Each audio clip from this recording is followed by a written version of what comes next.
On this week's episode of Ride the Lightning, the Tesla and EV podcast, Tesla's Robotaxi service officially launches in Austin, marking a major milestone in the company's decade-long quest to achieve autonomous driving.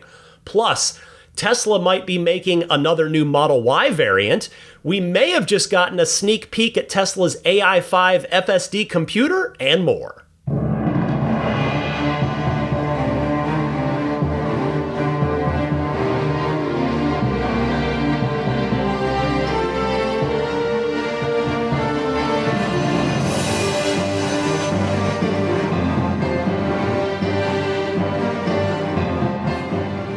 What's happening, friends? Ryan McCaffrey joining you here for episode 516 of Ride the Lightning, your weekly Tesla and EV podcast. I've got one dog. It's Daisy the Boxer to my left. The Labradors are out in the living room going crazy somewhere. Couldn't have them in here. It's going crazy on the podcast this week. There is a lot to cover, which seems to be the case most weeks, but this is an especially momentous occasion for Tesla because, as I said in the title of this episode, happy Robotaxi launch. In fact, today, as this episode publishes, not as I'm recording it here on Friday, but on Sunday, as it's going out to the world, it's happy Robotaxi day. So the era of driverless Teslas that the company has been working towards since they started developing their own in-house hardware and software back in 2016, after their very public divorce with Mobileye, the day has arrived, or at least phase one of the day has arrived as of the publication of this episode. I'm pretty sure. Now, I say that because the Robotaxi launch in Austin is scheduled to start on the day this episode goes live, unless Tesla heeds a new request from the local government. Saw this on Teslarati, who wrote, "A group of Austin lawmakers is asking Tesla to postpone its planned Robotaxi rollout at least until a new state law governing autonomous vehicles takes effect in September." The letter, which was sent Wednesday, in other words, 4 days before the scheduled launch, urges Tesla to delay its initial Robotaxi launch in the interest of public safety. Quote, "We are formally requesting that Tesla delay autonomous robotaxi operations until the new law takes effect on September 1st, 2025. We believe this is in the best interest of both public safety and building public trust in Tesla's operations," the letter read. The lawmakers noted that if Tesla wishes to push through with its planned June 22nd launch, the company must provide detailed information explaining its Robotaxi service's initial launch. The new Texas law passed state legislature last month, and it introduces stricter requirements for companies deploying fully self-driving cars. Current state law allows autonomous vehicle testing without a human driver as long as vehicles meet basic registration and insurance standards. The updated framework gives state agencies more oversight, including the ability to revoke permits if autonomous vehicles pose safety risks. Well, my guess, and it's a very educated guess for a reason I'll tell you in a moment, is that Tesla will not, in this case, heed the request. They are a go-fast company that's not going to want to stop and wait, but I can see a world where they do acquiesce to the request of the Austin government, because after all, Tesla's headquartered in Austin, and they probably want to play nice with their local government and maintain a good relationship. But as you're listening to this, you will know what Tesla chose. I do not have that information as I record here on Friday evening. My gut says they are going to proceed with the Robotaxi launch if the software is ready and if no issues arise between the time I'm recording this and the time that the service goes live on Sunday. And another reason that I'm pretty sure Tesla is going to be going ahead with that Sunday launch plan is because they, in fact, sent out invites to participate in the Robotaxi program. In other words, not with their cars, but as rideshare users. They sent out those invites to some influencers in the community, and hopefully some other Tesla owners in the Austin area that aren't necessarily so-called public figures on social media. So those folks, my friend Kim Java was one of the folks that received that. Sawyer Merritt, who I cite a lot on this podcast, he got one. Funny enough, those are people that don't live in Austin, so I'm not sure if they're going to be heading out to take Tesla up on their invitation, but odds are at least one of them will. So we'll get some public video and impressions posted by somebody by the time I record next week. But that's where we stand. Tesla has sent out the invites. They seem like they are all systems go for the Robotaxi geo-fenced initial launch in Austin by the time this episode publishes. And, again, like I said at the top briefly, that I want to talk for one more minute about, this is a really significant moment in Tesla history, because Tesla really has been building towards this for a decade. Now, I know cynically, and maybe not even just cynically, there are people out there, probably some of you listening, that bought a Tesla with FSD back in 2016 on the promise that full self-driving was coming fairly soon. And you may not even have that car from 2016 anymore. So I certainly would understand cynicism. I would understand a bit of frustration. But in the grand scheme of things, in the big picture, this really is a substantial moment for Tesla. Now, have they completely rolled out yet? Do our cars in our garages have this capability? No. And that will be another momentous occasion. I mean, you think about the use case and how it changes for the car when you can send your car out to pick up your kid from school and pick them up and get them back safely without you having to take 30, 45, 60 minutes out of your day to do it, and you know that they are safe in that car. Like that, and of course there's the senior citizen, if you've got elderly family members who maybe aren't comfortable driving at night anymore or at all, like the prospective benefit to society here. I don't want to make this sound too grandiose, but there is a substantial benefit that's yet to be realized. But even as we sit here now, as you are hearing this now, in this initial launch with early access through the people that were invited using Tesla-owned Model Ys in a geo-fenced area of Austin, it's still a remarkable achievement because they are safely running around cars with nobody in the driver's seat around on public streets. I mean, that is incredible. So it's got to feel real. I'm sure nobody on the autopilot team, nobody on the Tesla AI team is taking the day off today, meaning Sunday as this episode publishes. They're all working, they're all paying close attention, and it's a day. I hope they're able to enjoy the day a bit because they've all worked so hard to get to this moment. And again, lots more work to do to get it to all of Austin and then to other cities and then into our own cars for us to use at our discretion. So there's certainly a lot of milestones and checkpoints left to go, but this is nevertheless a big, big day for Tesla, and a huge congratulations to everybody on that Tesla AI team. Next up this week as I get moving, just a quick thought that I went back to my show notes last week and I was like, I think I forgot to share a thought that I had when I was talking about the new frost blue paint color. When we were talking about the new Model S and the new Model X, those refreshes last week. And that thought is this: I now believe that the introduction of Glacier Blue for the Model Y and for the Model 3 in North America is now imminent. And when I say imminent, I mean within the next 3 months. So why do I say that? Because we know Tesla likes to keep things fairly simple.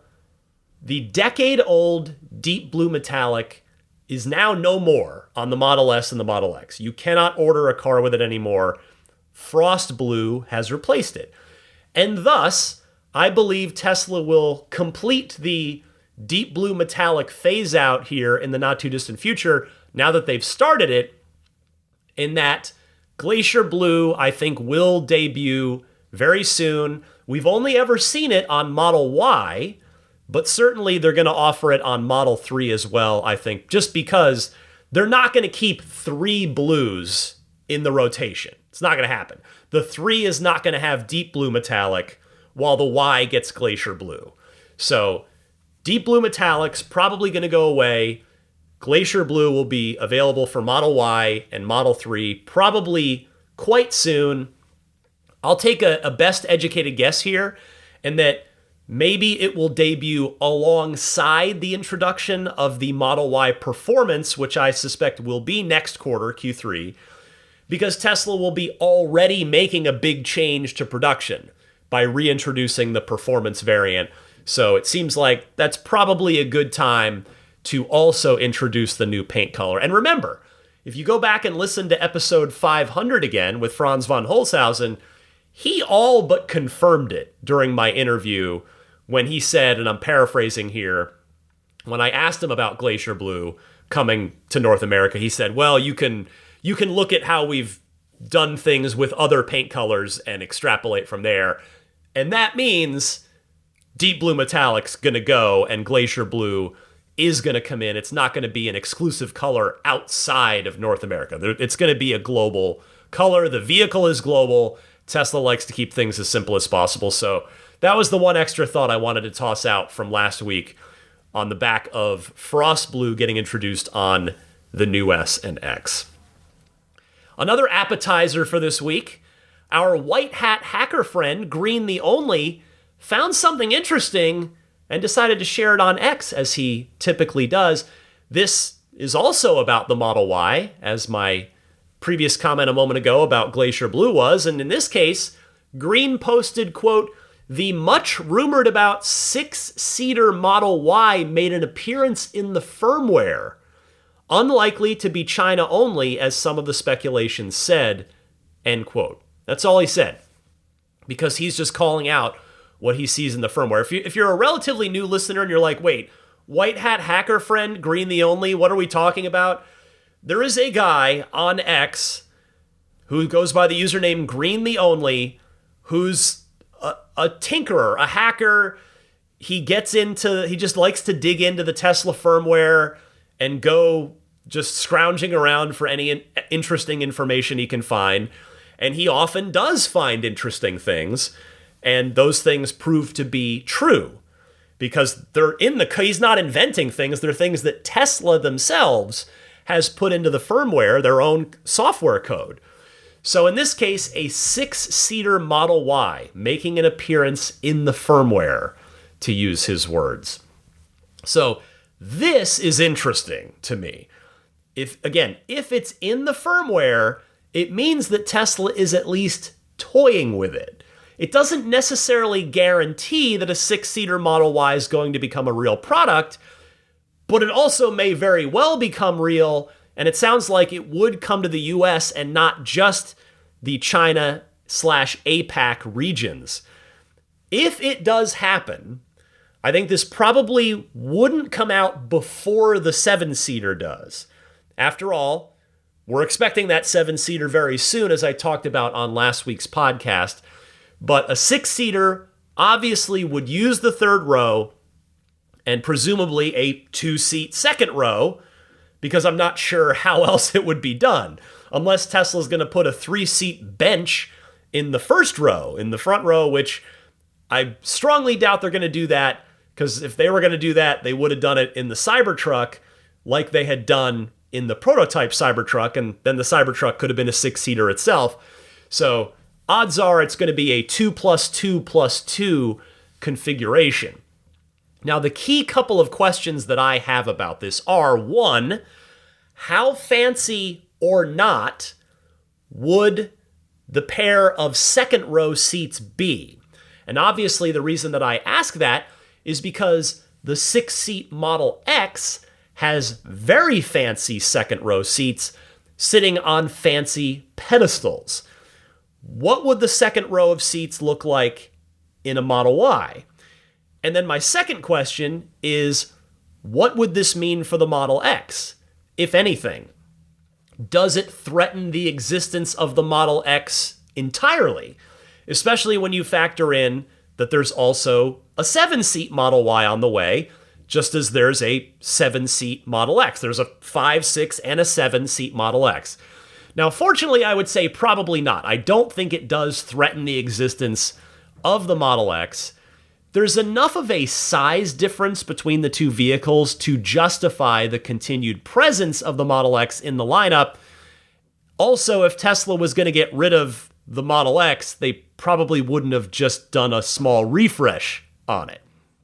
Now, speaking from personal experience here, I have been in the third row of a Model X at various times in the past, and I can fit there fairly comfortably.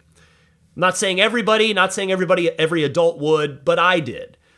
That is not going to be the case, most likely, for the third row of a Model Y, and I certainly say that because the 7-seat Model Y has already existed in the recent past, just not on the new Juniper variant, and it's really a kids-only kind of situation when you have the 2+3+2 configuration in the Model Y. If we do get a 6-seat Model Y, and it takes out the middle seat of that second row, and perhaps puts them on some sort of pedestals, even if they're not as fancy as what's in the Model X, then it should certainly open up a lot more leg room for anybody that is sitting in the third row, thus making the third row a bit more practical and usable for people larger than children. I think a lot of families might go for a 6-seat Model Y.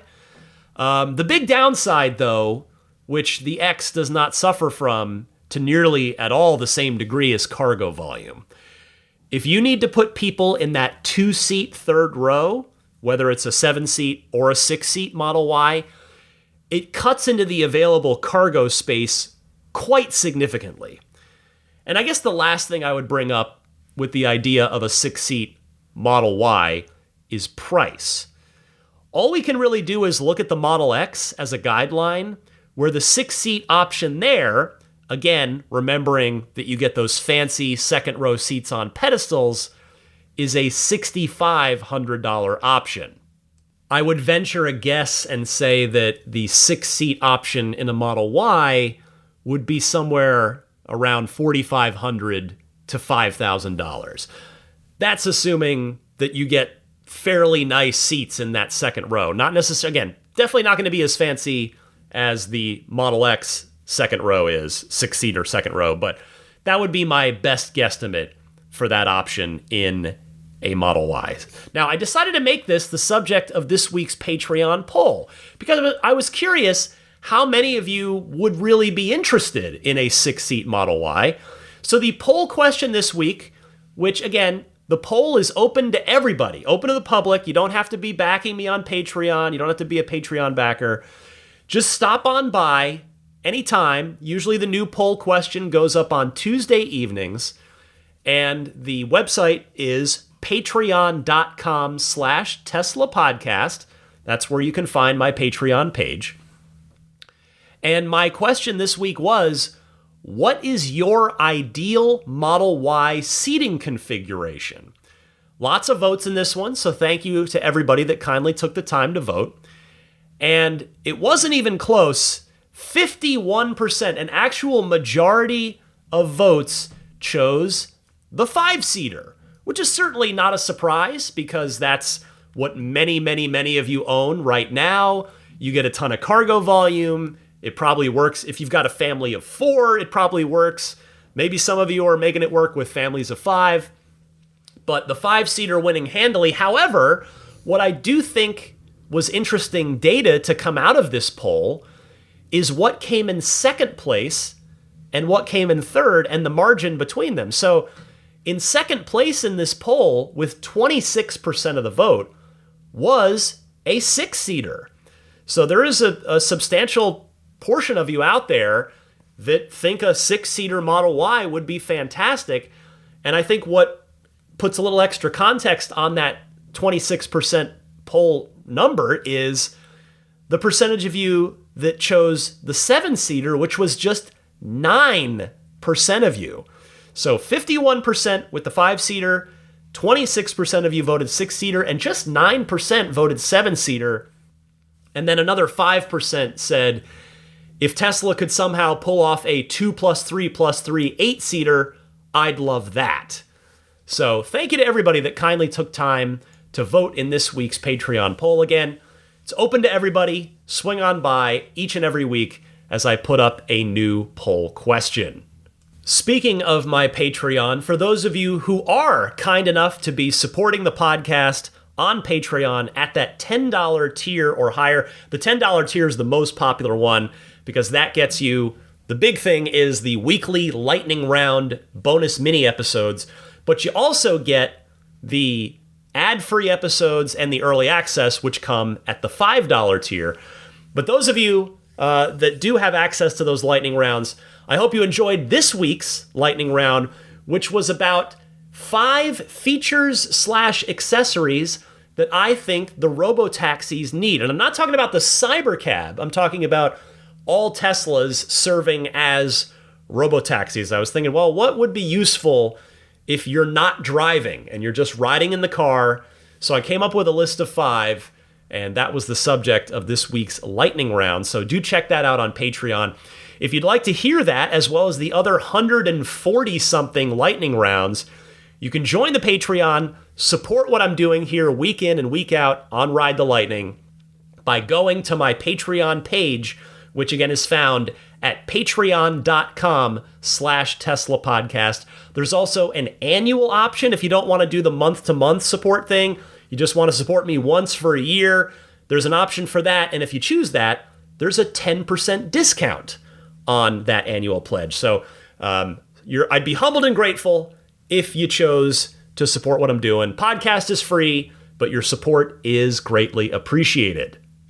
Next up this week, Tesla has always done well in Cars.com's annual Made in America list, where they break down supply chains and figure out which cars have the most American parts and are obviously made in America by American workers. But this year, Tesla didn't just do well, they swept the entire podium.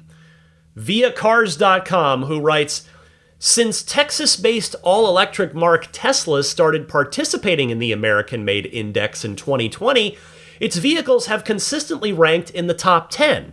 And for the second time, the first was in 2023, its 4 light-duty passenger vehicles have swept the top spots, led by the nameplate that a year ago ranked lowest among its brand brethren.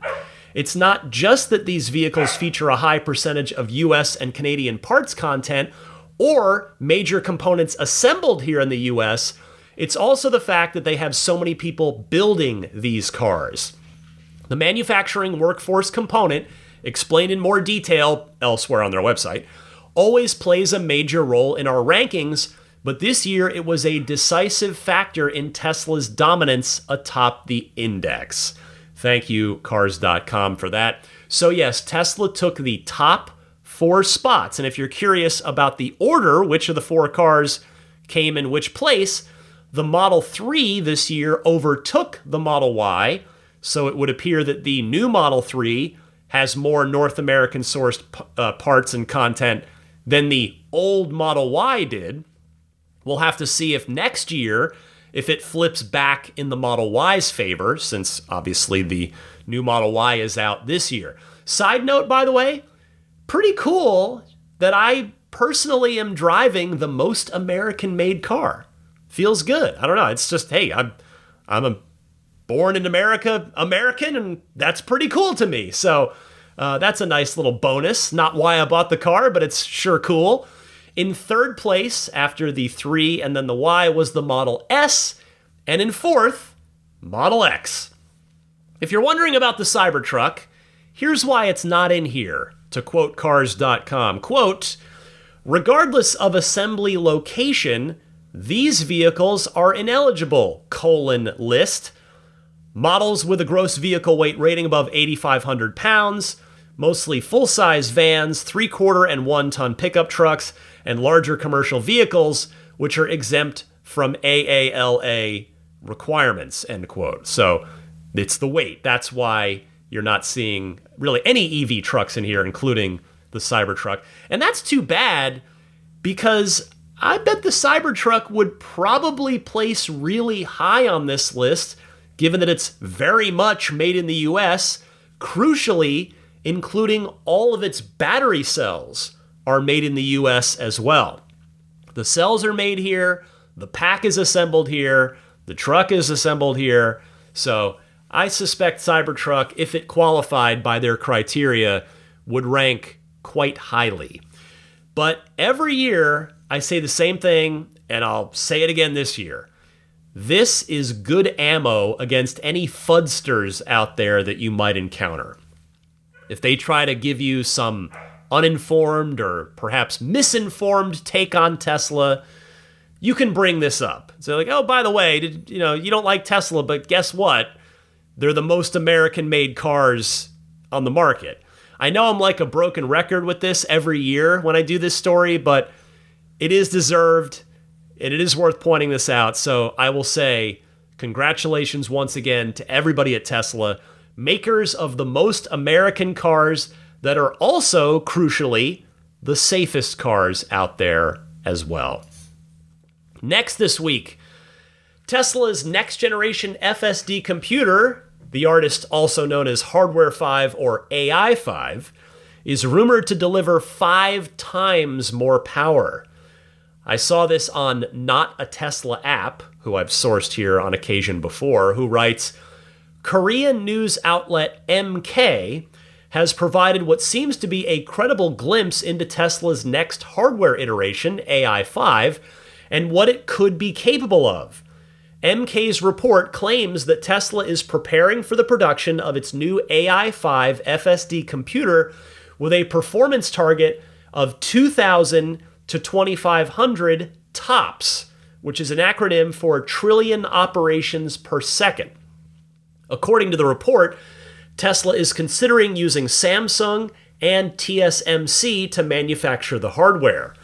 To grasp what exactly that 2,500 TOPS number means, let's compare it to NVIDIA's recently released gaming GPUs, the RTX 5080 and the RTX 5090, their two highest end cards, which they actually weirdly had the prices wrong on, so I'm correcting them here for you. They're about $1,000 and $2,000 respectively, about a grand for the 5080, $2,000 for the 5090. The 5080 clocks in at 1,800 TOPS, while the 5090 pushes a powerful 3,400 TOPS. Those also come alongside power draws of 360 and 575 watts, respectively. So, thank you to Not a Tesla App. Appreciate the report. I would like to add a bit more apples to apples context for you. So, to compare to gaming GPUs is great. I'm not saying that they shouldn't do that. That's like a consumer product that a lot of us, or at least some of us, use. I mean, I had a new PC built earlier this year when we were staring down the barrel of possible tariffs, and my PC was 5 years old. I was like, you know what? It's kind of time anyway. Let's do it.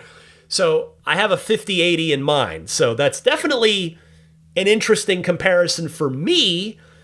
But for you out there that might not be a hardcore video game player, you probably want to know what AI4's TOPS number is if you've got an AI4 Tesla.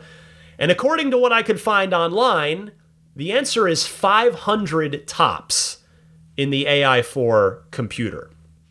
Now, what about Hardware 3 or AI3? You know, the Hardware 3 that a whole bunch of us still have in our cars that the CEO of Tesla admitted would probably not be enough to pull off unsupervised FSD. That Hardware 3, which makes it very relevant to this conversation. So Hardware 3 is 144 TOPS, meaning AI 5 is about 17 times more powerful than hardware 3 is. So if you have hardware 3 and you've been a bit maybe bummed out while stuck on version 12.6 for what feels like an eternity, and it turns out that it might actually be eternity, the idea of an FSD computer with 17 times as much compute power probably sounds pretty great. But what about that retrofit? Now, not a Tesla app posits that it might be an upgrade to AI5, that Tesla might say, you know what, the people that we've promised an upgrade to, the hardware 3 owners out there, let's just put them on AI5.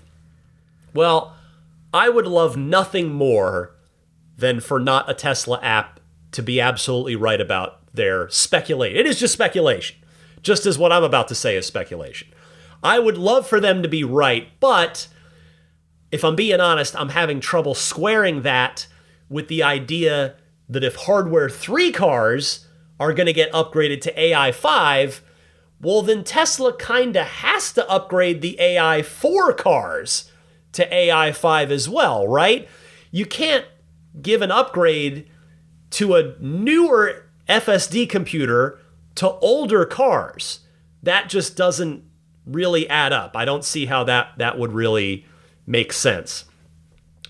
And so, but if we just run with it for a second, okay, if Tesla's going to upgrade everybody that's paid for FSD to AI5, regardless of whether they have a hardware 3 car or an AI4 car, what does that look like? Well, again, here's where I have some doubts, because quite simply, it increases the materials cost, the parts cost to Tesla substantially, and it also clogs up the service center schedules by a lot.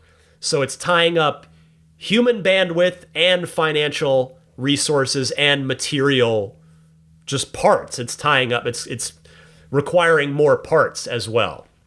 So to me, it would only make sense for Tesla to do that if it turns out that AI4 also isn't enough to pull off full self-driving unsupervised. And as of yet, we've been given no indication that that's the case. I mean, unless the Robotaxi fleet in Austin is secretly running AI5, which technically could be possible. I can't actually rule that out, at least at this moment in time, but there's no indication of that.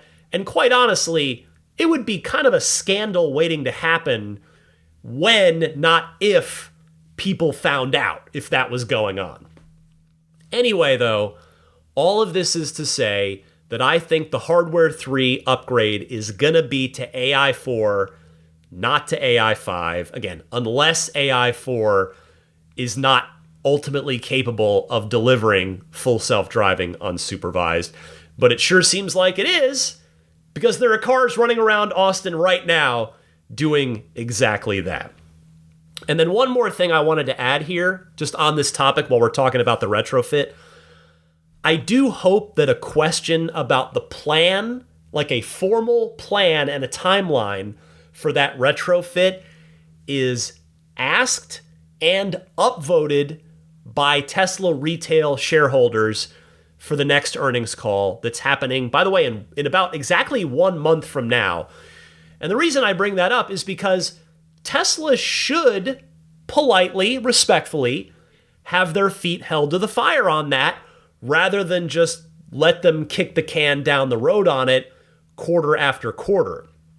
They should communicate in a clear and detailed manner what is the plan for hardware 3 vehicles, people that own hardware 3 cars that have purchased FSD.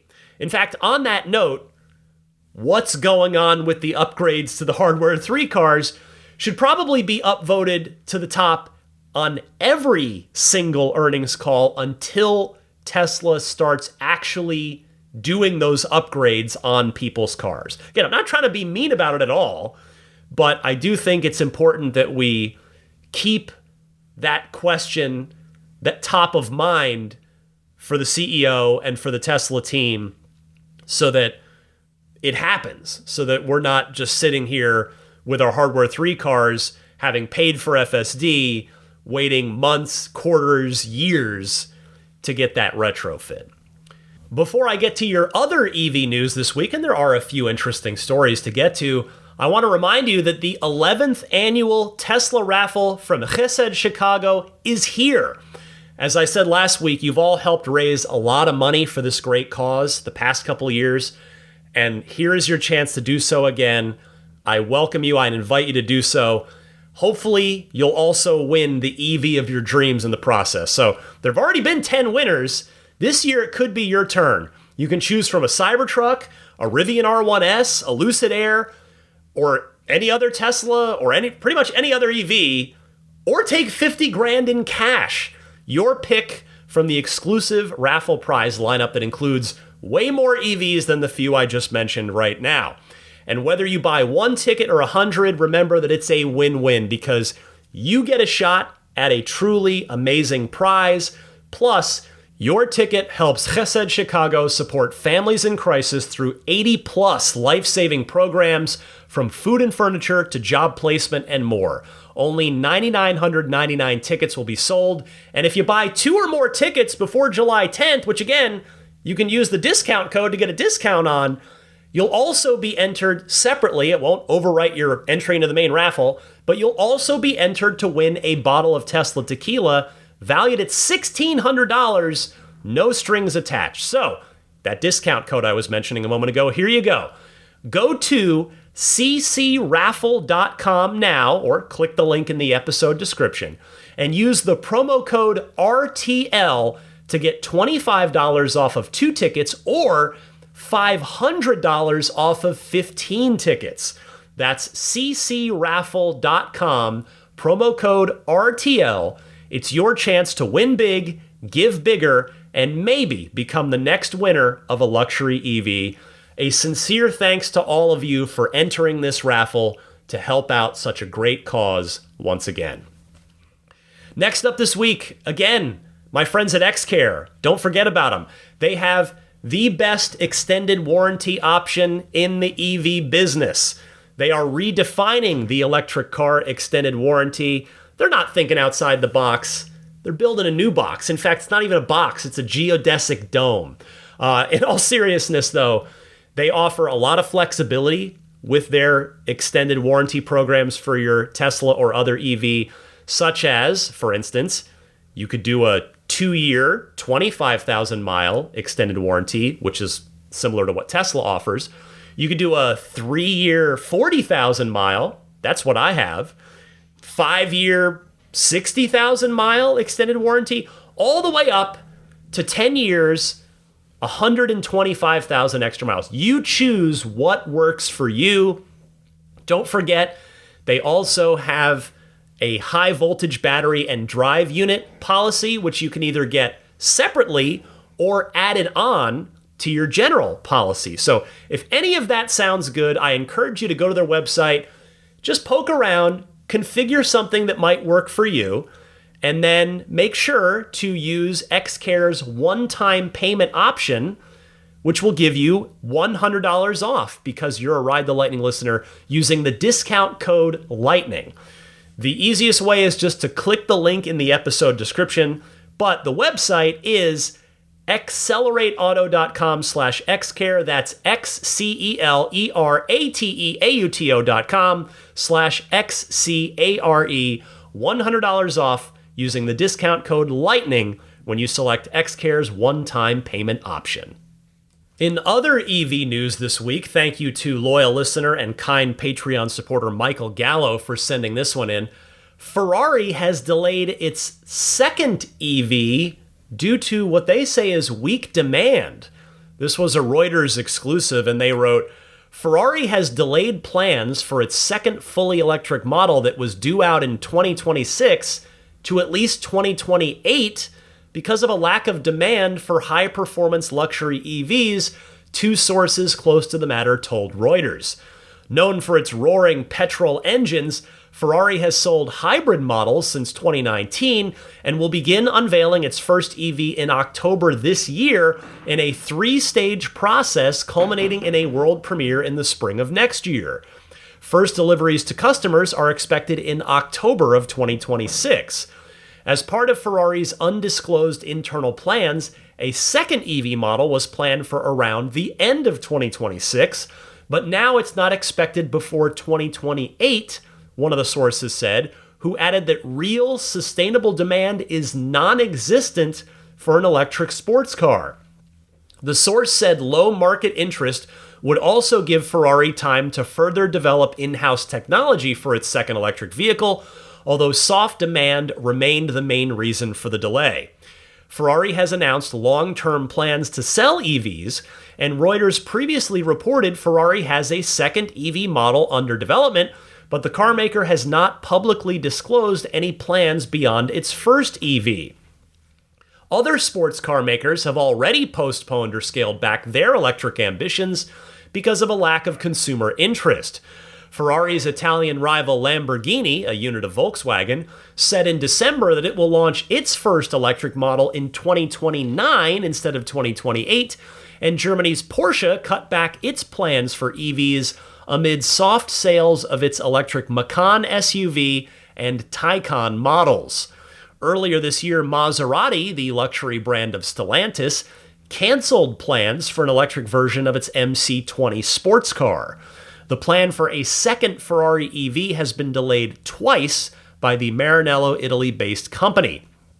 Initially, there was a 1-year postponement, but now the model will launch in 2028 at the earliest, the second source said, adding that demand for high performance is currently zero. The source said that internally, Ferrari's second electric car is seen as the real game changer for its EV strategy, while the first one is more of a low-volume, symbolic milestone model that will meet its promise to launch its first EV in 2026. Ferrari's first EV, which was co-designed by former Apple Chief Design Officer Johnny Ive, will cost over $500,000, Reuters reported last year. One of the sources described it as an atypical model for Ferrari, saying it would be larger than normal, but it would not be an SUV. The source said the second EV model will be more in line with the company's strategy of delivering around 5,000 to 6,000 units over a 5-year lifespan for a typical Ferrari model, which is currently unsustainable because of a lack of consumer interest. Well, there's a lot to digest here. First, this is a bummer because I would love to see what Ferrari, who can do crazy stuff because they produce in such low volume, sell their cars at high prices, and obviously have a lot of talent under their roof, I would love to see what they can bring to the EV table. And fortunately, it sounds like we will still see what they're capable of, but this second one that's been pushed back is, from what Reuters reports, the real Ferrari EV. And it seems like enthusiasm for it has cooled internally by quite a bit.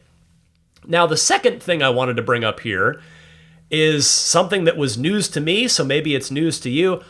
I did not know that Apple design legend Johnny Ive was involved in creating Ferrari's first SUV. I feel like that could go any which way, and I can't wait to see it, especially since it's described as atypical, meaning not a typical 2-seat Ferrari. Is it going to be a sedan? Like, is that possible? Is it I don't know. I don't know if it's not an SUV, but it's atypical. Where else? Is it a 1-seater? Maybe I'm thinking the wrong way. I should flip it and go the other end. Maybe it's a 1-seater. I don't know. But fortunately, at least with the Johnny Ive car, it sounds like we won't have to wait too much longer. My third thing I wanted to bring up with this is actually not the first indication I've seen that the supercar buyer, which I realize is not exactly a large subset of the larger automotive market, is not particularly interested in going electric. I've been seeing chatter online recently that the Rimac Nevera, of which I've mentioned it on the podcast before. Only 150 of those got made, although there have been other variants as well that they're also making in small batches. But that the Nevera is seeing its resale value go down pretty significantly.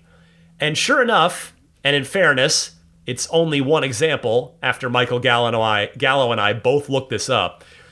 There was a Rimac Nevera for sale on the popular car auction website Bring a Trailer a couple months ago.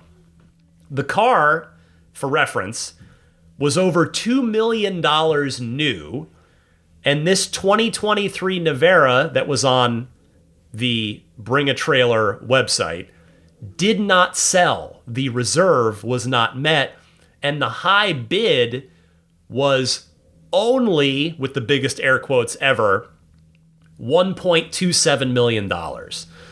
So, for being what I believe is the quickest car in the world, and if I recall correctly, because I think I did talk about it here on the podcast, the Nevera also holds a number of other world speed records as well. You would think that one of 150 would appreciate in value, but that does not seem to be the case at all, at least not yet. Which brings me back, as always, to Tesla. The long-delayed next-gen Tesla Roadster is definitely not in that hypercar category. It's not going to have a 7-figure price tag, but it will cost $200,000 plus, putting it pretty firmly in the supercar category.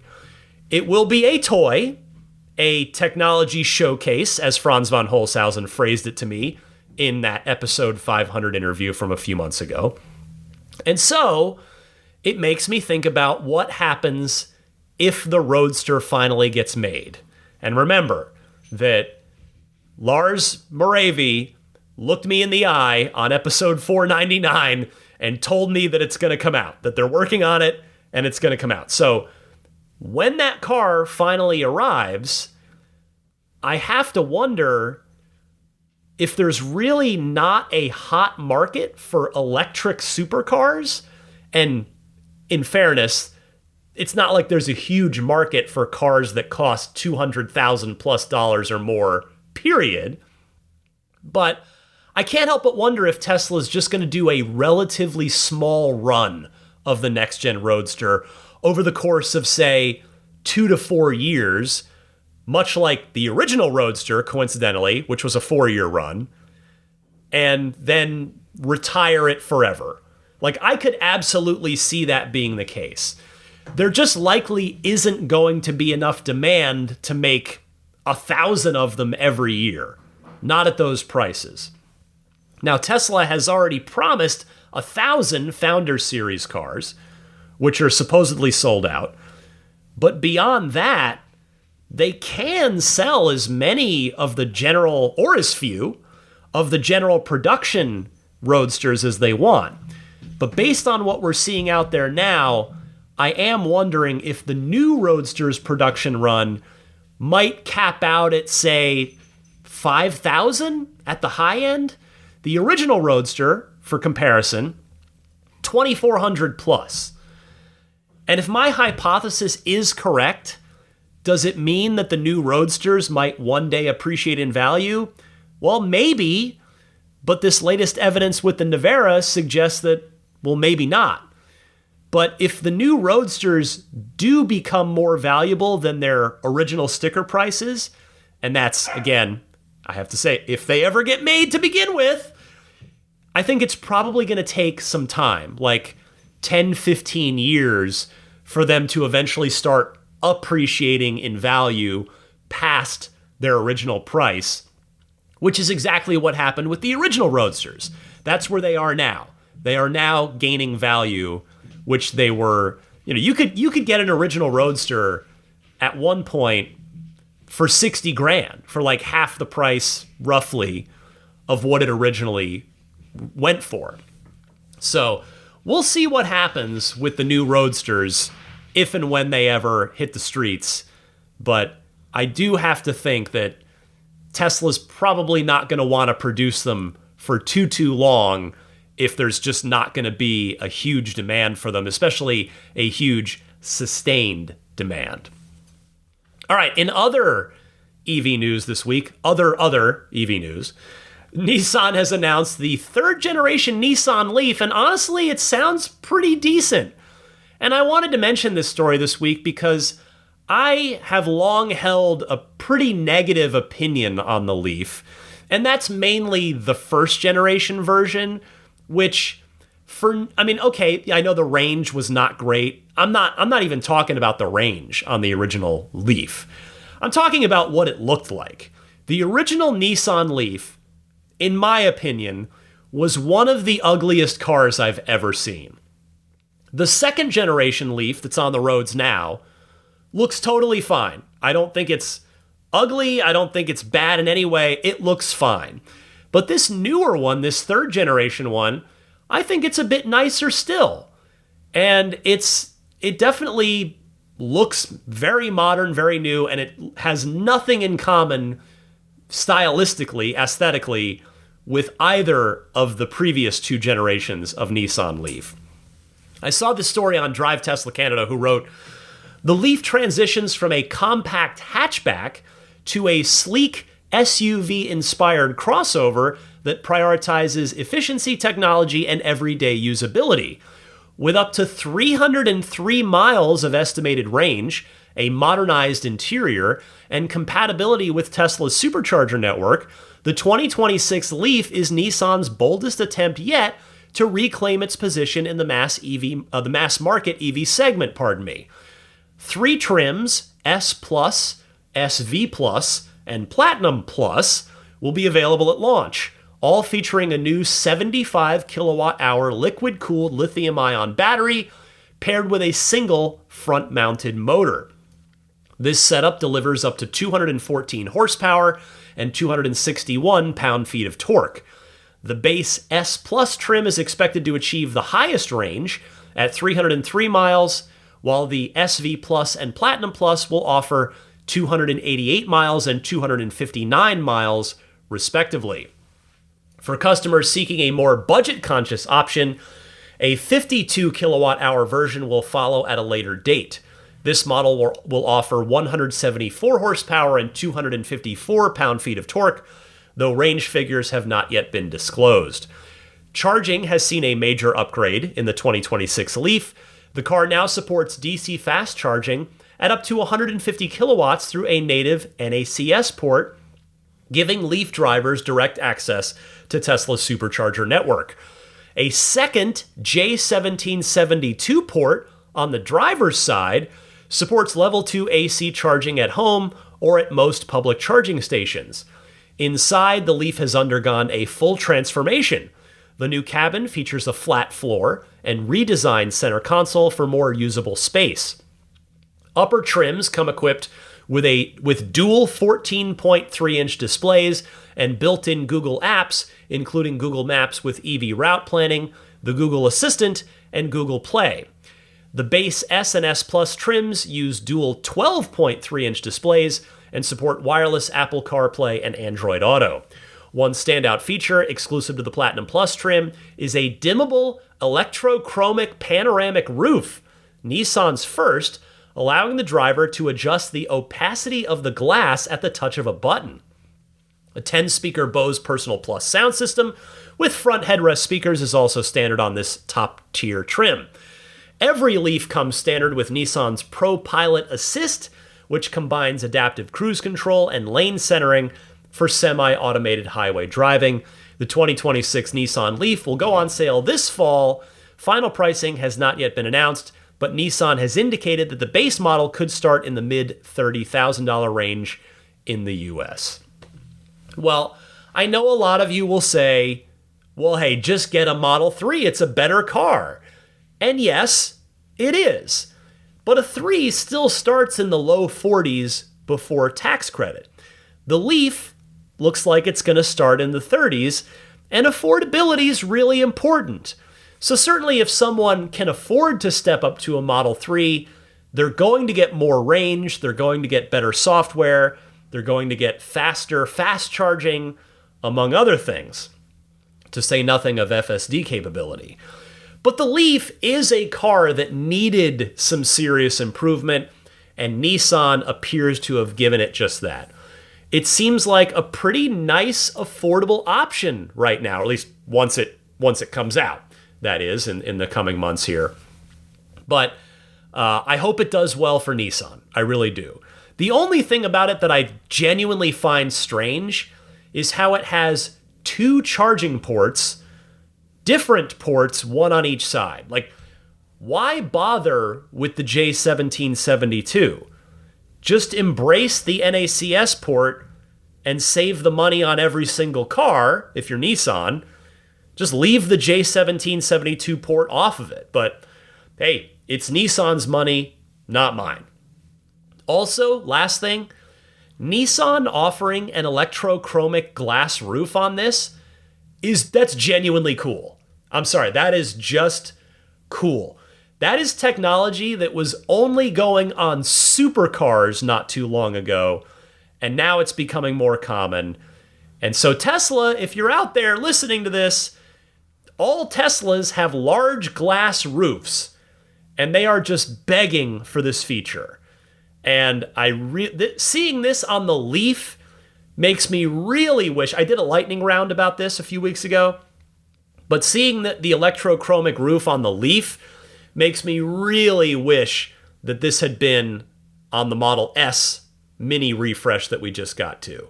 That car should have had an electrochromic glass roof.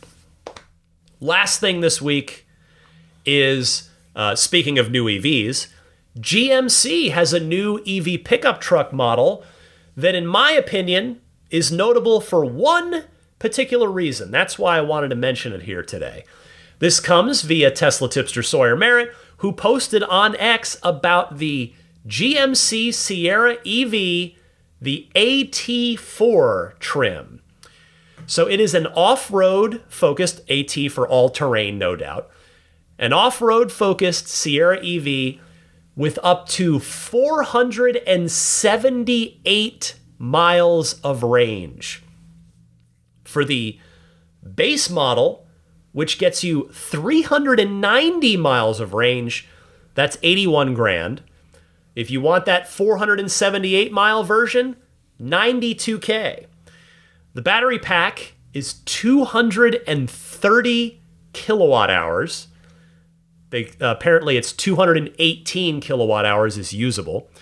It's got 2 extra inches of ground clearance, 35-inch diameter all-terrain tires, a 0 to 60 time of under 4.5 seconds, an available multi-pro mid-gate expandable bed, available 800-volt DC public fast charging capable of charging up to 350 kilowatts, enabling up to 100 miles of range in about 10 minutes, an available 10.2 kilowatt Energy Transfer Pro off-board power system, which includes 240 volt and 120 volt outlets in the truck bed, 12,300 pound max towing, just under 2,000 pound max payload, a 16.8 inch diagonal screen, 4-wheel steering with crab walk, a heads-up display, a bed view camera, and a curb weight of 8,900 pounds. So it's a beast, but it also gives you a lot. And the deliveries, by the way, on this are due to start in the coming days and weeks, so very, very soon. So why do I bring this up on the podcast? Why do I find this notable? Well, 2 reasons. Number 1, I think this is the largest battery pack to ever go in a passenger vehicle. I think. 230 kilowatt hours. That is wild, which certainly helps explain the 8,900 pound curb weight. But number 2, it's that range, 478 miles of range for that top end version. That is so close to 500 miles of range. And yes, I know that Lucid got to 500 a while ago. In fact, they shot well past it. They hit 520 on one of the variants of the Lucid Air. But this is the longest range EV truck, 478 miles. That's awesome. And to do it for under $100,000 in the current market, where a 325-mile range Cybertruck is $80,000, I think that's pretty impressive. I mean, heck, to more of an apples-to-apples thing, their 390-mile truck is $81,000. That is nice. And if you ask me, I mean, it's got a lot of other neat stuff on it too, like plenty of performance, the midgate, the 350 kilowatt max fast charging, the outlets in the bed, plenty of towing, etc.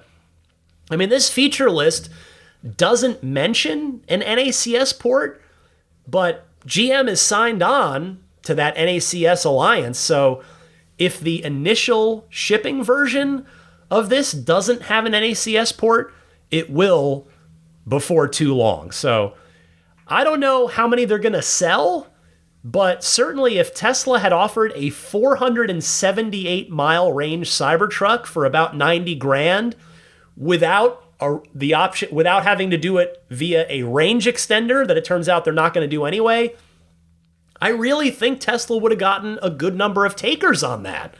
478 miles is very much within spitting distance of the 500 that Tesla promised way back in 2019. And really on that note, again, I've said this 1,000 times, I'll just say it one more time. I'm not trying to hate on the Cybertruck at all, in any way, shape, or form. It is a phenomenal truck with the world's greatest engineering in it. I mean, it is a 48-volt architecture with, of course, the steer-by-wire, the rear-wheel steering.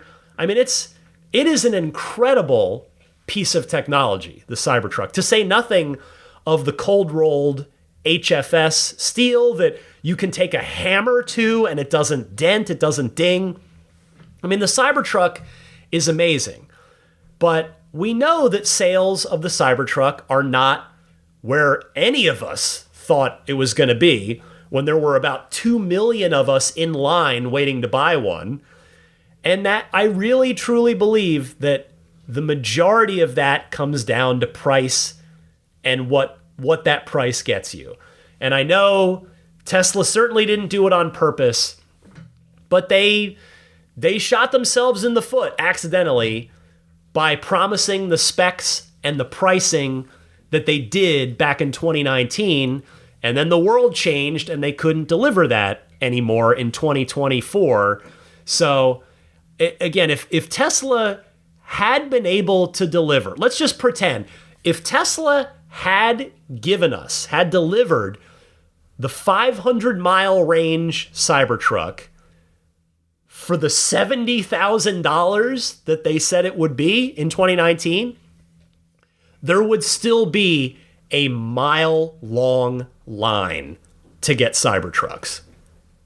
I have no doubt in my mind, if there was a 500-mile range truck with that kind of performance to boot, 0 to 60 in 2.6 seconds. I mean, back in 2019, they said 2.9. Ended up they beat that. But a 500-mile range truck for 70 grand, the list, they would still be working their way through the reservation list right now. They'd be selling every Cybertruck they can make. So price is just such a key factor. And so that's where I say, like, kudos to GMC for what certainly is an impressive truck on paper.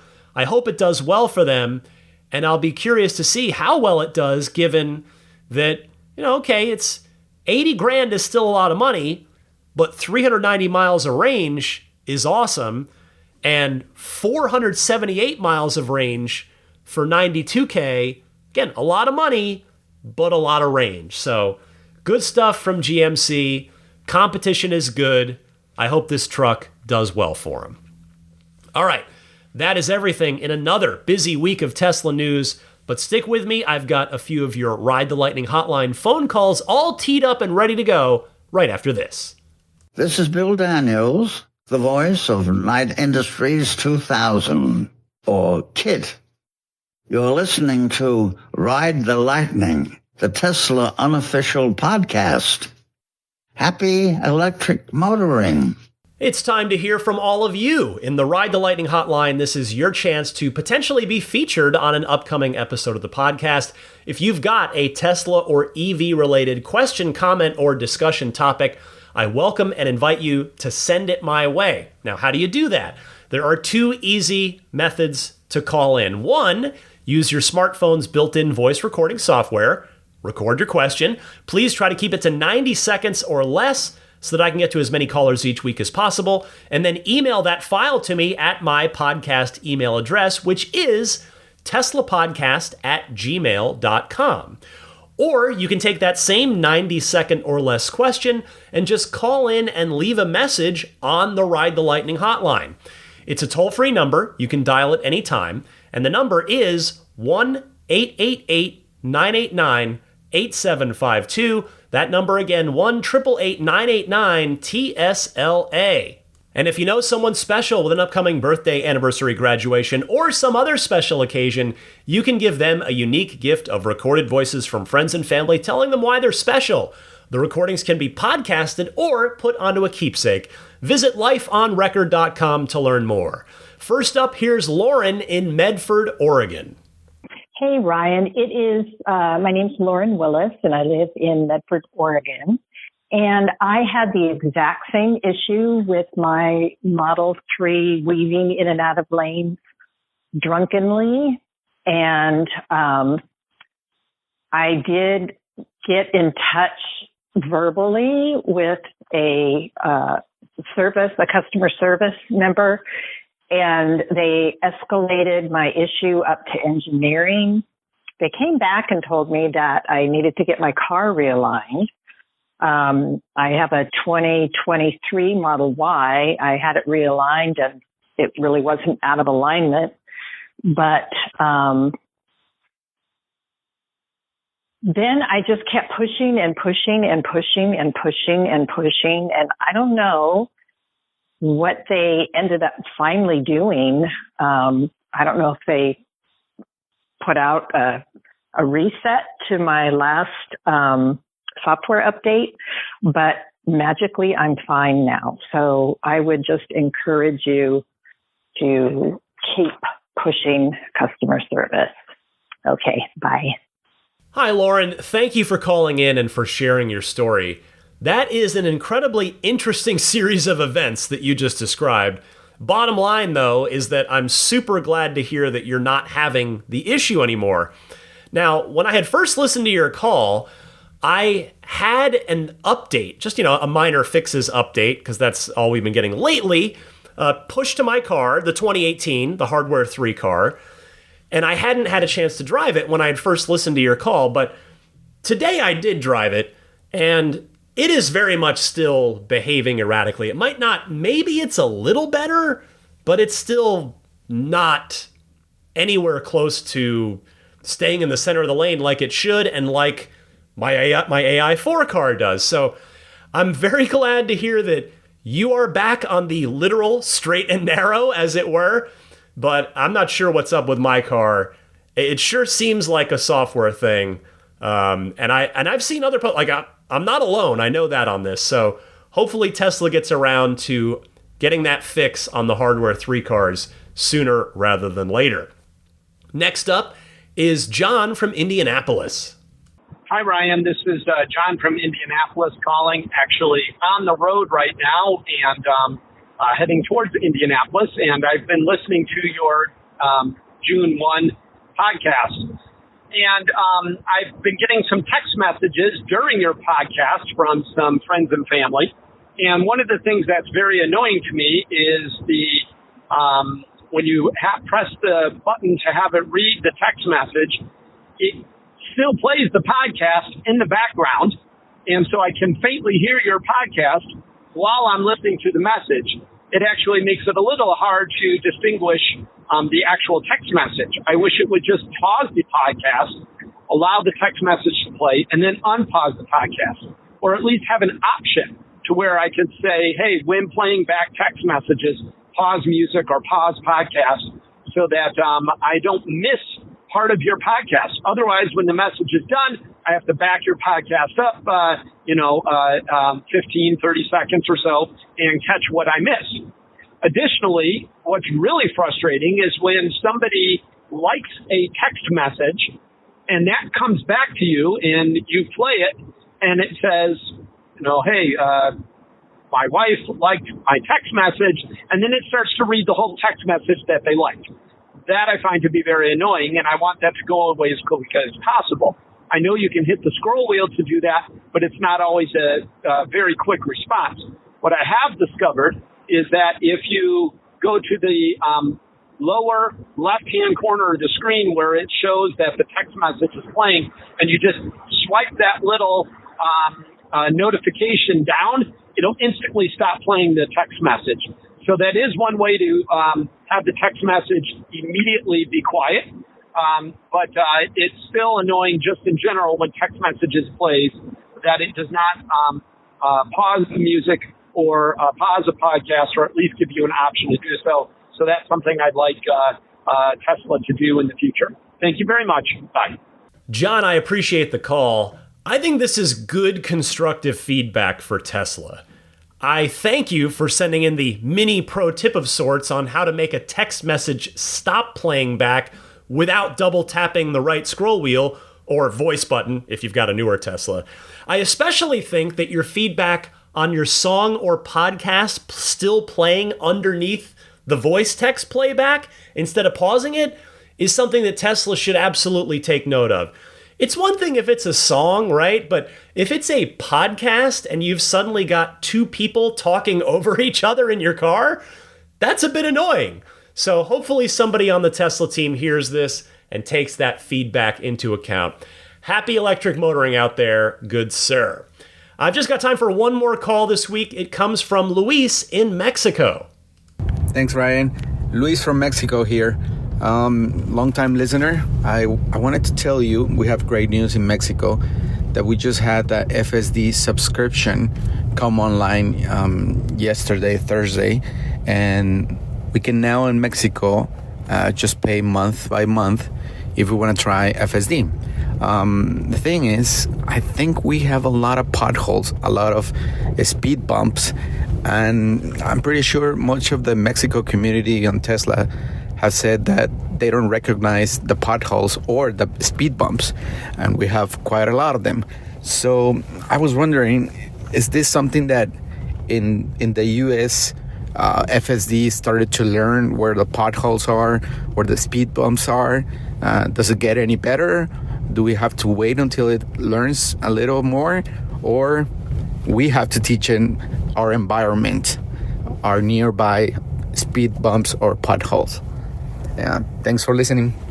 Have a nice day. Bye. Hey, Luis, thank you for taking the time to call in, and I am very glad to hear that Tesla owners in Mexico now have the option to do FSD on a monthly basis. Unfortunately, I believe the answer to your question, though, is no, that FSD cannot observe and navigate around potholes. You reminded me, I had an experience way back when version 12 first came out on my Hardware 3 car. Maybe it was anyway, it was a major new version, and I had thought for sure that it had purposely went around a pothole, but in hindsight, I think it may have just been a coincidence. Plenty of AI4 cars, I saw a lot of posts about this when I went to kind of look into this after listening to your call. Plenty of people's AI4 cars have hit potholes on FSD even when they could be avoided. So Tesla, the good news is Tesla has spoken about one of their goals being pothole avoidance. So hopefully it is something that's going to happen eventually. I mean, it's going to have to figure it out, right? For places such as yours, plus lots of East Coast US cities that get potholes from the harsh winters. I mean, potholes are not an uncommon thing. So for now, I'm afraid you'll have to keep a close eye on where the car is going if you're using FSD. Thanks so much for the call. I do appreciate it. Thank you to everybody that kindly took the time to call in. I will get to more of your Ride the Lightning hotline phone calls on next week's podcast, so keep them coming. I gave you the 2 easy call-in methods at the top of this segment. Now, to talk about what's going on with me and my cars, well, we had Juneteenth off on Thursday, and then I went ahead and took Friday off today as I'm recording this, since I had worked, last weekend or the weekend before on that big work trip to LA. So they owed me a couple days anyway. So I'm currently enjoying a nice 4-day weekend, and both cars are clean. I was able to get both the Spirit of Adventure and the Soul of Adventure. Both badly needed to be cleaned last weekend, and I was able to get both done last weekend, which meant I could just drive both and be happy this weekend, which I have very much been doing. So that's been nice.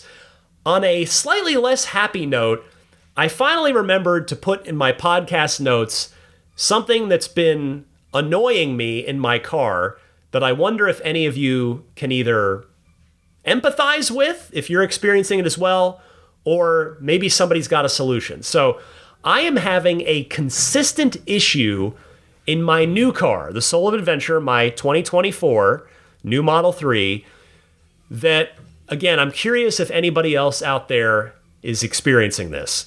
And that is scheduled charging keeps resetting. So I have start charging at 12 a.m. set on both my home location in that menu screen and in the current location for whichever one it thinks it's in. I mean, they are technically both one and the same when we're at home, but very, very frequently I will get home, get out of the car, plug the car in, and it starts charging immediately. And then I get in the car and I check the scheduled charging screen and there's no scheduled charging set, and I have to set it again. So I'm not sure if it's software updates are resetting this or if there's something else that I'm missing. My old Model 3 never had this problem ever.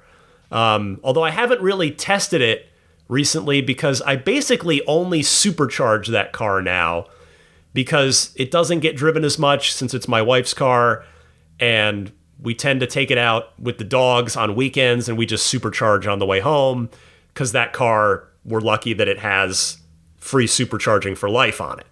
So anyway, is anybody else out there experiencing this problem where their scheduled charging keeps resetting, causing your car to start charging right away as soon as you plug it in?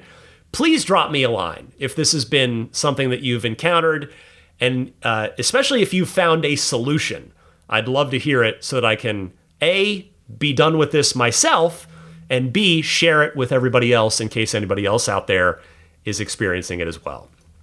I have an entertainment recommendation for this week. It comes in the form of a video game today, and that game is a new release. It's called FBC Firebreak.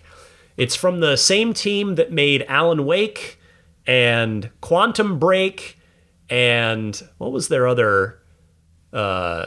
Control, that's the one. It's this game's set in the Control universe, and of course that's the one I was blanking on. But it's a first-person shooter, multiplayer first-person shooter, where you play in teams of 3, and it's just you against sort of the AI enemies. And it's a little tough to explain. It's kind of a weird game, but it's really good. I've had a chance to play it. It's out now on PC, on PlayStation, on Xbox, but notably, it's launched directly into Game Pass on Xbox and PC and on the PlayStation Plus service. So if you subscribe to either of those, you can just download this game and start playing it. So if that sounds like it's interesting to you, check out FBC Firebreak. All right, next up is your Tesla Pro Tip of the Week. It comes from Randall in Raleigh, North Carolina. Hi, Ryan. Randall Smallstreet out of Raleigh, North Carolina. I bought a used 22 Model Y long range about a year ago and love the car. The audio on the system is fantastic, and what I discovered after about 6 months was that instead of going a long way around to choose different apps, I was able to, if you click on, say music is playing, click on the music, In the upper left-hand corner is the icon of the music. Hit that, and a drop-down comes down of your available audio apps.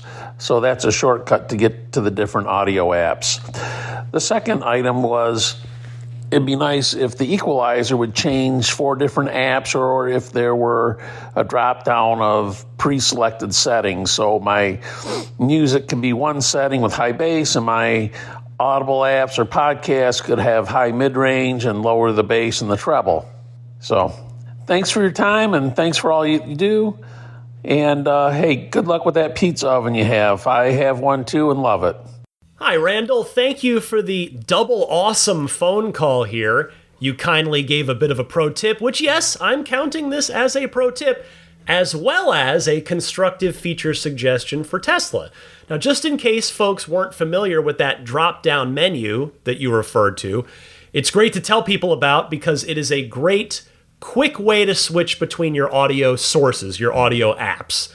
And I think you make a really great feature suggestion as well about different equalizer presets for different audio apps. I mean, it makes a ton of sense for Audible to have different settings than, say, Apple Music. So I hope the right person or people at Tesla hear this. Good stuff, Randall. Thank you once again.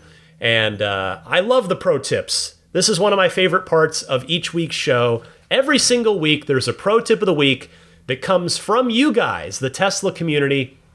And so, if you've got one, I could always use more to add to my backlog. I always grab one every week because I don't always get one from people every week. So if you've got a good one, feel free to send it my way.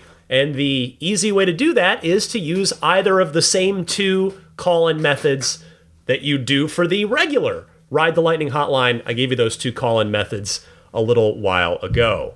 Okay, all 3 dogs have now made their way in here, so let me see if I can get through this without them causing a big distraction. Usually I can't make it. They distract somehow. So here goes. Some friends of the podcast that I want to mention to you that I do genuinely encourage you to check out. See, it's already starting. That's Mina, by the way, with that squeak toy, so we'll see. AbstractOcean.com.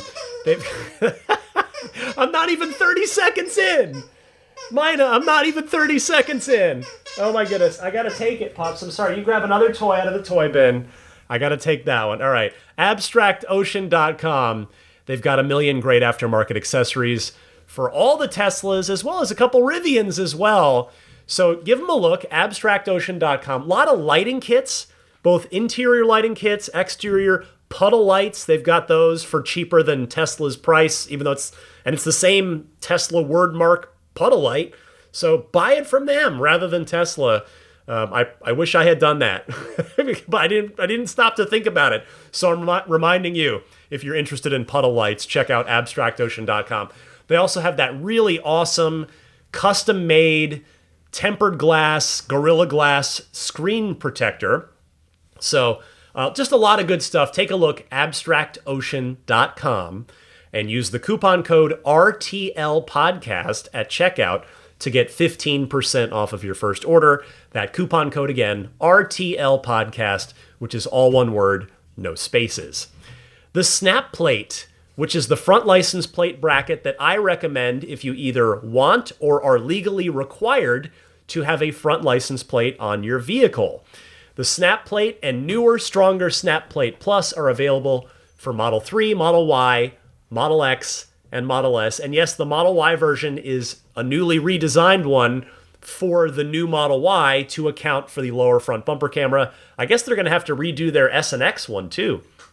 So check them out at everyamp.com/RTL, or just click the link in the episode description. Use the coupon code RTL as well for a nice little discount on whichever snap plate you choose. Whichever way you go, both have the signature minimalist aesthetic that blends in really beautifully with the Tesla front end. Both are made from recycled, made in the USA plastics with stainless steel reinforcements. Make those fix-it tickets go away for those of you who, like me, hate having to use a front license plate. Immaculate Reflections. That's my detailer here in the greater San Francisco Bay Area. And if you are in or going to be in the greater San Francisco Bay Area, I cannot recommend enough that you bring your car over to Immaculate Reflections for whatever it is you might want to do, whether that's paint correction to get the finish looking as good as it possibly can. And believe me, you'll see the difference. It is, when you see a paint corrected car, it's awesome. It's just, you have a flawless finish with no swirls or scratch and nothing. It's just like, and then you see it out in the light, the sunlight, looks incredible. I speak from experience here. Maybe you want to do ceramic coating so that you don't have to wax the car for the next 3 to 5 plus years. My Spirit of Adventure, the 2018 car, is going on 7 years of ceramic coating. I'm actually going to be bringing it to Immaculate Reflections in the not too distant future, and I am curious what he's going to say about the ceramic coating. If he says, hey, it's time, it needs to be redone, I'm not going to be mad, because it's been 7 years almost. I'm 1 month away, just over a month away from the 7-year anniversary of that car, of taking delivery of it. But if he says it's still good, well, heck, that'll be awesome as well, and make me even more of a proponent of ceramic coating. Maybe you want to do paint protection film on the front of the car, key areas of the car, rocker panels, bumpers, that kind of thing. Maybe you want to do PPF on the entire car, like I did, because I'm a crazy person who cares about this stuff a lot. You don't have to be like me, that's okay. But if PPF sounds good, at least over the front of the car, since that's where most of the rock chips and debris is going to hit, you want to keep that paint looking nice up front, Immaculate Reflections will do an awesome job, I promise you that. Go to their website, irdetailing.com, and when you use the contact form there and you get in touch, mention that you're a Ride the Lightning listener, and there is a Ride the Lightning listener discount waiting for you for any work that you have done. I'll mention the Patreon one more time, patreon.com/Tesla Podcast. That is the website to go to if you'd like to support me. If you'd like to support what I'm doing here week in and week out for the last 516 weeks and counting with Ride the Lightning, I'd be so grateful if you'd consider a pledge. I offer rewards at each pledge tier, and the tiers stack.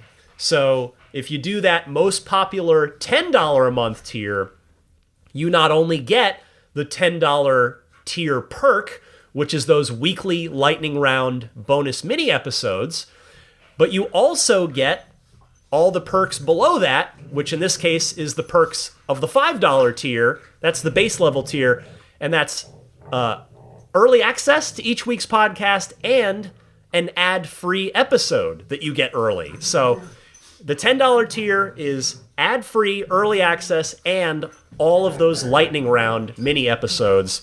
So the tiers keep going as well. You can find all the information on my Patreon page, which again is at patreon.com/Tesla Podcast. And we've got rumbling Labradors over here. So we'll see if I can get through this before they cause a distraction that's too large for me to ignore.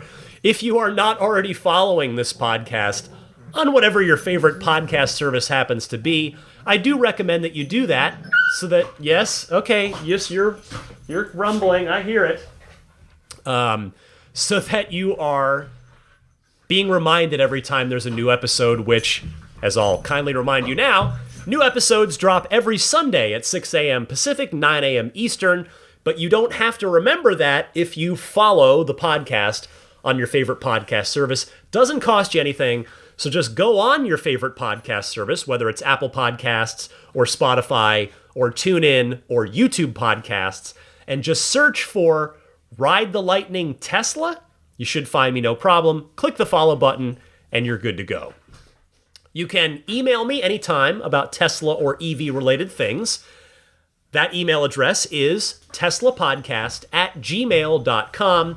You can follow me on X as well as Instagram, or either or, whatever your preference. I have the same username on both, and that username is DMC_Ryan. Last thing here, I want to say hello and thank you to all of the top tier Patreon backers. I'll start with the top tier, the Roadster in Space tier. Their pledge is so awesome, it's orbiting it's actually not orbiting, it's just floating through the universe. So it's way up there, way high altitude.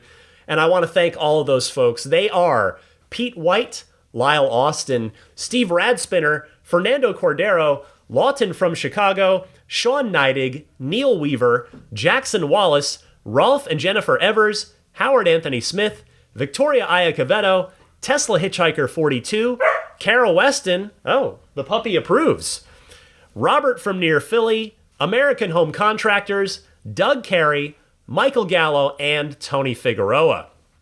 Next up, big thanks to the Maximum Plaid backers. They get their names shouted out each week, as well as an invite to the monthly Patreon Zoom Hangout, which we had last weekend. It went great, as always. We always just have a really excellent conversation. It timed out well, where we talked a lot about the new Model S and X, the refresh or updates as they were. We all had some thoughts on that, so that was a good discussion. Thank you very much to the generosity of the Maximum Plaid backers, as well as those Roadster and Space tier backers. Jonathan Wales, Cameron Clark, Daniel Grummer, Seth Capello, Nick and Tony, the Galpin family, Ryan from New York City, Darren Nickel, Kaz Barnes, Patrick Wisniewski, Gil Cabrera, Todd Badger, Joe Edgel, Kevin Yank, the Tesla Owners Club of San Joaquin Valley, Will Stedman, Justin Perez, Jeremy Harris, Chris Beach, Tom Mills, Corey O'Donnell, Aaron, John Cody, Joel Sapp, Paul Casarino, Chris Osborne, KB, Adam Lavoie, Jason Chalukas, Travis Krenzel, Bruce Otterstein, Tom Behan, Josh Pennington, John from Cream Ridge, New Jersey, Dustin Hart, Derek Finley, Charles Clement, Damon Klein, Jeff Brown, Jerry Slinger, Clayton Goodfellow, Kenneth Corbett, Brian Bertoglio, Kim Bay, Troy Sievers, and Nick Jacoby. And finally, as the puppy resumes chewing what's left of my desk, that's all right, she's going to give me an excuse to finally get a new one after, I think I went through this last week, so I won't repeat myself, but it's okay. I'm allowing her. It's like, I'm happy to get rid of this desk is the short version, so do your teething on the desk. It's fine. Thank you to the grandfathered in plaid level supporters, George Cassiopo, Logan Willis, Peter Chalet, Eric Randolph, Dory and Steve Guberman, the Tesla Owners Club of Taiwan, Ron Lee, Charlie Gillespie, Jeff Angwin, Chase Cabanillas, the Lydia family, Aaron Altschul, Jared Brown, Jerome Strack, Jamie Dalton, Mike and Barbara from Louisville, Matt Nixon, the Tesla Owners Club of Wisconsin, Ish, not Elon Musk in quotes, Peter, and the Bear Boys of Colorado. And that, my friends, will do it for episode 516 of Ride the Lightning, your weekly Tesla and EV podcast. It's been a fun one. It's been a long one again, just like last week. There's lots going on in the world of Tesla. I mean, hey, super monumental week this week with the Robotaxi launch.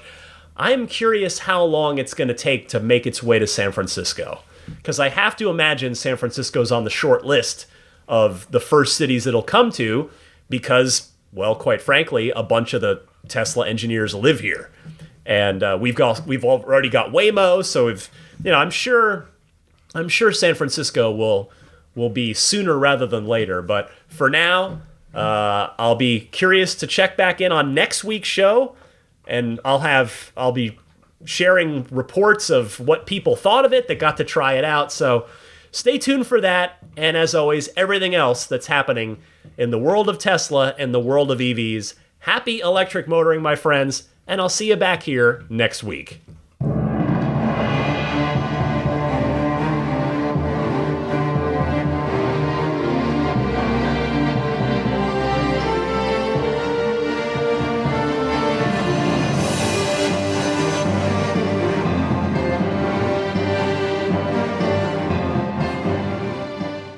Elon Musk, people don't like Elon Musk. The guy founded PayPal and Tesla, and people are like, yeah, but he's a troll and a bad dad. I'm like, so was mine. He did nothing to fight climate change.